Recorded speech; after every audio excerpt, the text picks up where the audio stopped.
Welcome to another Community Conversations. I'm your host, Ian Parkinson, and I'm pleased to have with me today Michelle Sauvé with Random Acts of Kindness. Hi. Welcome. Thank you. And you now have Kindness Champions.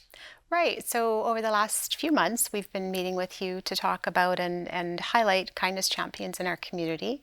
So in February, of course, we have Random Acts of Kindness Week. It's February 9th to 15th. So we're right in the midst of that right now. Just for those who are watching, it might have passed by then. But this month, we have chosen, rather than focusing on specific groups or individuals, to highlight for viewers all the people in our community who volunteer without any recognition and maybe aren't even known to be volunteers, so they might keep that private. But you know, when you're out driving, you might notice somebody walking and they have a bag and they're picking up garbage. I think about people that routinely go and clean up parks or playground areas. You know, we were talking earlier about people who volunteer to keep the historical information about our community recorded.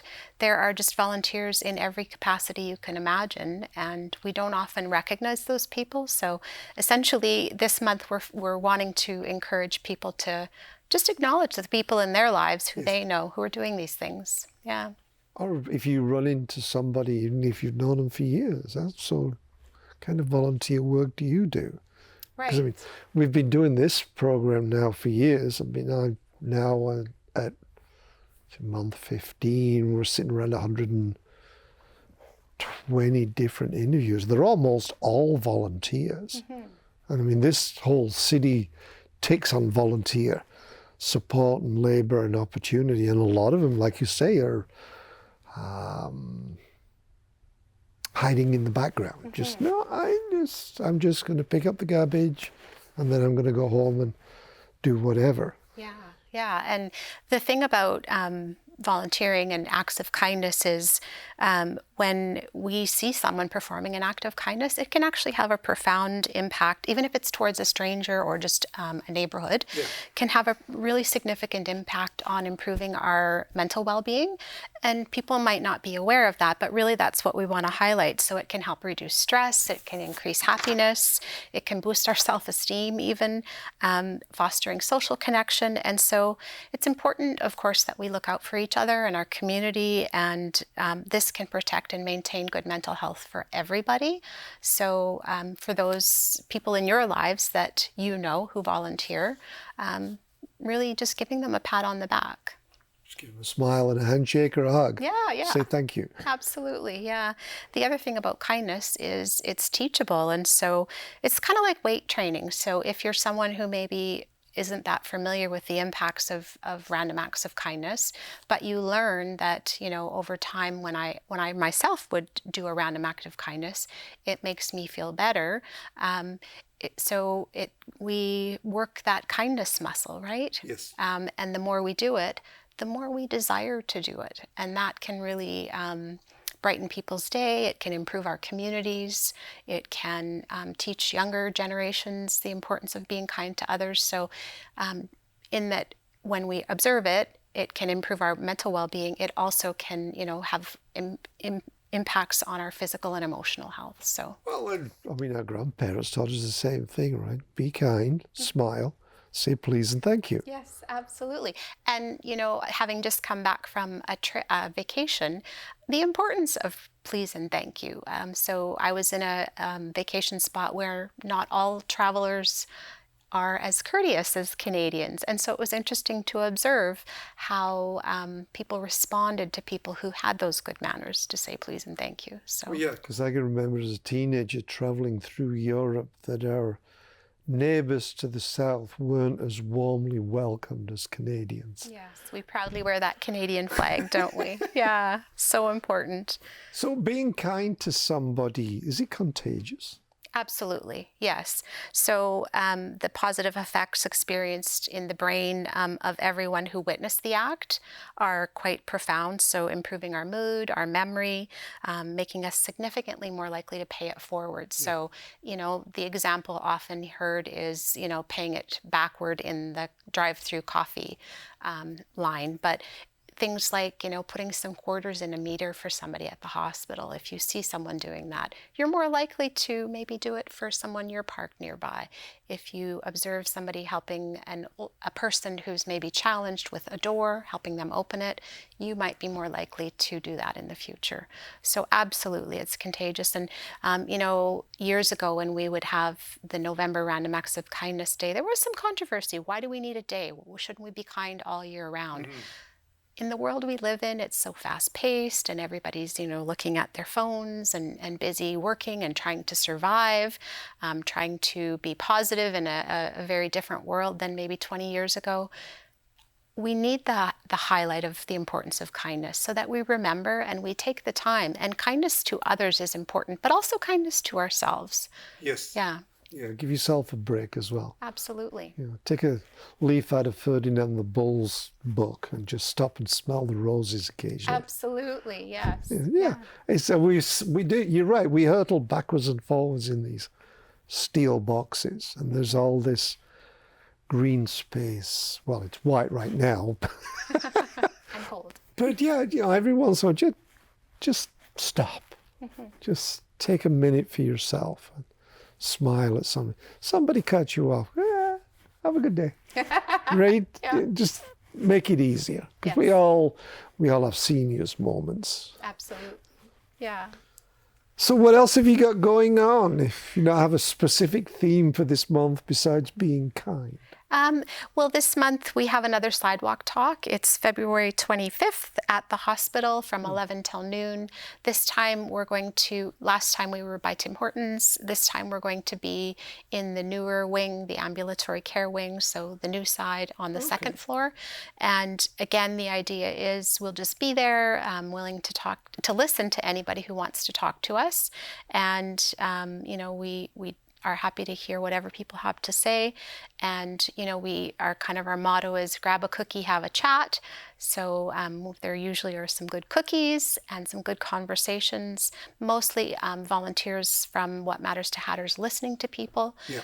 But also, if someone is struggling, we try to connect them to resources, but just really be there to see the humanness of another person. And so it's for patients, for family visitors, for staff, for anybody who might be wandering through. Last time we were there, we had quick chats with a few physicians, so that was wonderful.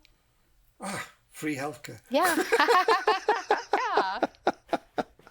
The other thing that we want to, of course, remind viewers of, we chatted about it when we were here last, but we have a film fest on March 1st with the Public Library at 2 p.m. So watch for that in their calendar of events for more information. But really, the film fest is just about it's a follow-up to The Great Disconnect, where we talk about the importance of connection.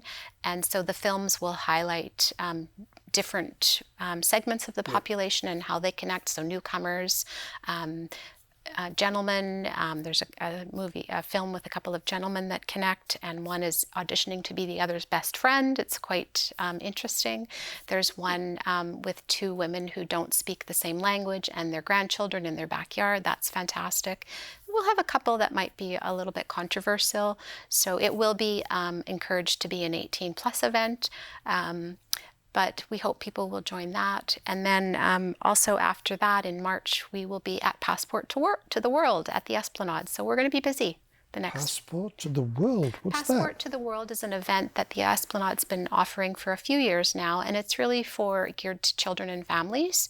And it's just really a way to encourage people to learn about other cultures, but also our own community. Yes. And so What Matters to Hatters has a giant puzzle that we bring. It's bigger than this area that we're sitting in. And we encourage children and their parents to learn about their community by putting the puzzle together. So it shows different aspects of community like schools, community centers, recreation centers, and what those aspects of that community can do for a family and how they can support children and families. Well, that's a great idea because, I mean, especially in this region and particularly Medicine Hat, in the last 10 years, we've gone from basically a 99.9% white Anglo-Saxon community to a very multicultural and very quickly. So I can see where those programs are needed. Absolutely. And last fall, when we offered Culture Days at the Big Marble Ghost Center, we were absolutely overwhelmed by the different cultures represented at our event. And we are applying for a grant to offer that Culture Days event again next fall. So I think it's important that we continue to talk about the diversity of our community and how we can create a kinder, more welcoming community. I seem to recall the food was very good too. Yes, yeah, always. Typical guys, free food. Yes, yeah, yeah, it was wonderful. It was a great day. Well, if somebody wants to volunteer with your organization, how do they get a hold of you?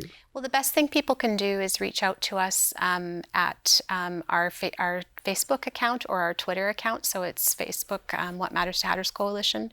And then on Twitter, it's just What Matters to Hatters 2022. We do have a Gmail as well that they'll find on our Facebook.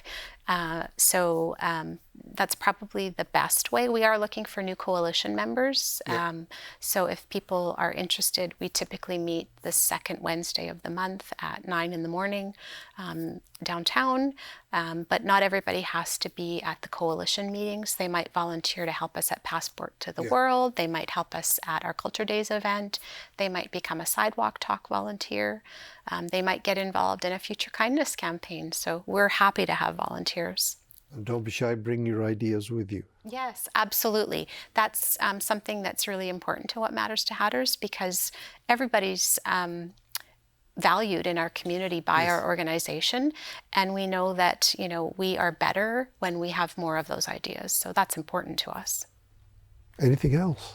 No, I think that's it, really. I just want to read a quote that I think really fits with our encouragement of random acts of kindness and that focus. And the quote is, "Where there is a human being, there is always an opportunity for kindness." And so I hope that the viewers will think about that and the opportunities that they have in their everyday lives. Well, I look forward kindly to see you soon. Thank you, Ian. All right, thanks for coming in, Michelle. Happy to be here. Thank you for watching.